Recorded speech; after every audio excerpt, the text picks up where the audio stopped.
Mr. President, allow me at the outset to thank you for convening this meeting and to commend your presidency for highlighting defense of international law. Allow me also to thank Deputy Special Coordinator, Mr. Ramiz Al-Akbarov, for his briefing and appeals and for his efforts, and through him to thank the UN, its Secretary General, its agencies, including UNRWA, and most importantly, its staff on the ground who have faced death, suffering, and starvation as they attempted to save lives throughout the last 2 years. There is no substitute to the role of the United Nations and its agencies when it comes to humanitarian aid, education, and health, a role needed today more than ever. Mr. President, Palestinians in Gaza waited desperately for the horrific war against them to end. And they welcomed more than anyone around the world the announcement of the ceasefire agreement. But Palestinians are still being killed and maimed, with aid restricted and reconstruction delayed. Palestinians want all of this to end. And they don't want to lose half of Gaza in the process. The ceasefire must be upheld and respected in full. Nothing can justify that 1,000 Palestinians have been killed or injured since the onset of the ceasefire. Nothing can justify that since the start of the ceasefire, every single day, 2 Palestinian children are killed by Israel. And while recognizing that situation is, of course, not comparable to what it was before the ceasefire, it is essential to remember that the loss of a child for a family is earth-shattering, especially when you thought that they had survived the war and they could now be safe. We should never forget we are talking of the survivors of a genocide that are still having to escape death and suffering every single day while being prevented from rebuilding any part of their life. Nothing justifies that families are confronted with the harsh winter in tents drenched in water, that their basic needs and rights are not upheld, that the health and education systems that have been destroyed are yet to be rebuilt. Nothing justifies that communities continue to be forcibly displaced. At every juncture, the U.S. administration has to intervene, often at the highest level, to prevent the ceasefire agreement from collapsing altogether. The mediators, the U.S., Egypt, Qatar, and Turkey, whose efforts are highly appreciated, instead of being able to focus on the day after, have every day to deal with the one crisis after another. It is a deliberate attempt to prevent us all from moving forward towards life, towards liberty, towards peace. And yet, our people in Gaza show the world every day how determined they are to restore life in Gaza. Even before they could have a home to keep them warm and safe, the first thought of our people in Gaza was to get their children to resume their education, despite the impossible circumstances. In this connection, we salute UNRWA for having about 100,000 kids receiving education by the end of this month. They are trying to restore in the midst of ruins and in the most inhumane circumstances some form of normalcy. Mr. President, Palestine, together with the region and the world, welcomed the Trump plan as a means to end the war. It did so fully aware of Israelis' intentions. Israel seeks the collapse of the ceasefire as it continues to pursue the three things that President Trump's plan denied it: forced displacement, occupation, annexation. It is trying to achieve this aim by stalling the entry of humanitarian aid, by resuming its attacks, and most importantly, by trying to entrench the yellow line or even to advance beyond it. Everywhere in the region, the same policy: land grab disguised under security pretext. In Palestine, in Lebanon, in Syria, Israel knows security would be best achieved by just and lasting peace, but continues to fuel perpetual war. Everywhere it is undermining the efforts to cease fire and achieve peace. It is in this context that the Security Council adopted Resolution 2803, which owed a lot more to this complicated reality and to the efforts to consolidate the ceasefire and to move to phase two than to the realization of the rights of the Palestinian people or the achievement of peace at this juncture. And yet, the resolution simply referring to Palestinian self-determination and statehood drove the Israeli government crazy.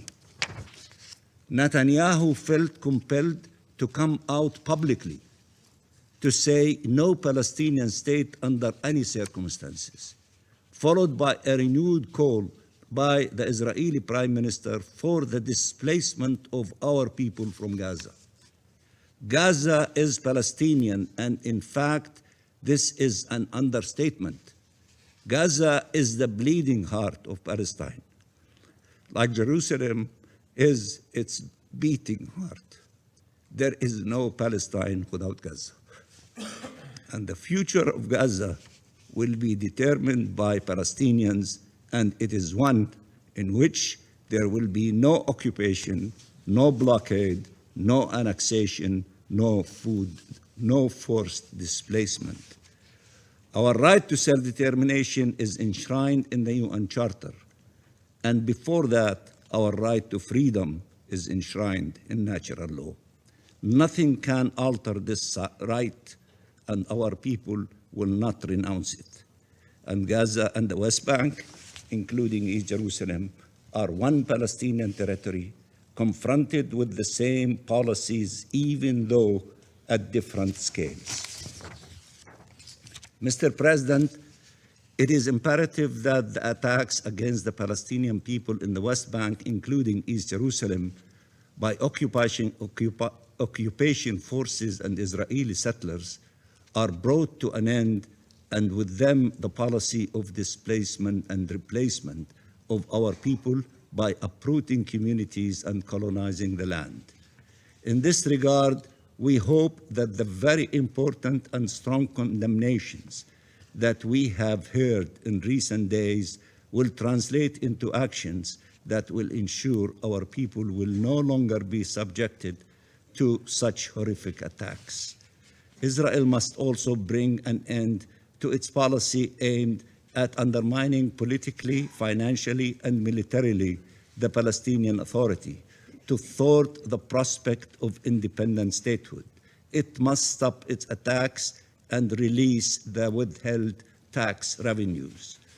Mr. President, this Council has often spoken of the fate and treatment of Israeli hostages now finally free. There is no explanation why it should not show more attention to the plight of Palestinian prisoners who are arrested by the thousands, often detained without any explanation or justification, and subject to the worst forms of abuse. When a video leaked of the rape by Israeli jailers of Palestinian prisoners, the scandal in Israel was about the leak, not the rape. Some openly considered the rapist as heroes and praise them for their despicable act. There are many testimonies of sexual abuse against men, women, and children. Behind bars, doctors and humanitarians are treated as animals.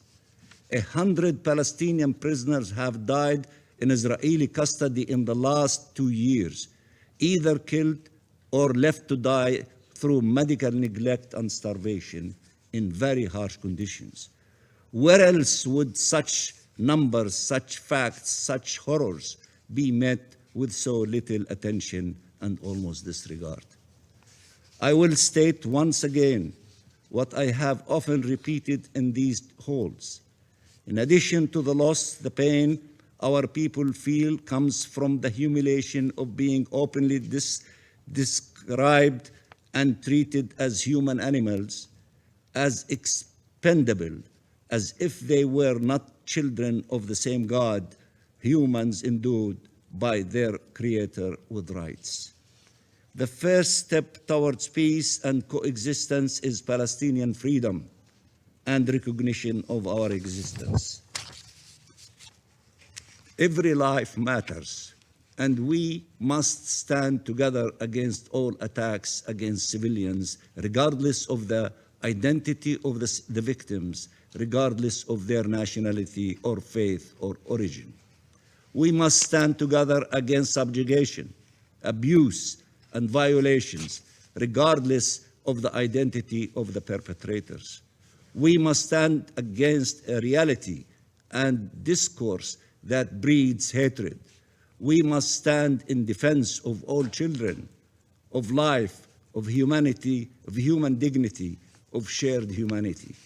We must act for peace, and Palestine will observe its obligations and honor its commitments, and must be empowered to do so. But peace must be a shared objective to become a common reality. We will continue to work with the US administration, Saudi Arabia, and other regional and international partners to chart this irreversible and credible pathway towards freedom, independence, and peace. Mr. President, it is time to choose peace. A peace that comes through the fulfillment of Palestinian rights, not their continued denial. A peace that comes from mutual recognition, not negation. From accepting that we belong, all of us, to humanity, and that as such, our rights and our dignity must be respected. It comes from accepting that security has to be shared to be sustainable, and that we will neither disappear or surrender. Mr. President, a lot has been written about what happened in these halls a few days ago. Even more importantly, a lot has been written about what is happening on the ground as we speak.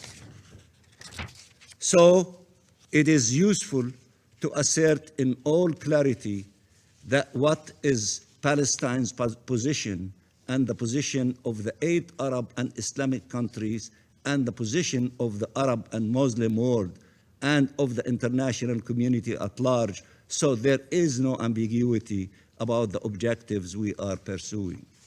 We want to see the ceasefire respected by all and rendered permanent. Israeli forces have to fully withdraw from the Gaza Strip. There can be no occupation, no annexation, no partition of Gaza, no separation from the West Bank, and no forced displacement. There must be no violence and no incitement. There must be one Palestinian state, one Palestinian government, one Palestinian law, and one Palestinian gun. Israel's illegal occupation of the Palestinian territory must come to an end without delay, as concluded by the International Court of Justice and numerous resolutions of this Council and the General Assembly.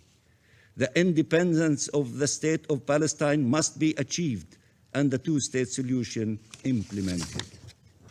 This is what fundamental and peremptory norms of international law that constitute the pillars of our international law system prescribed.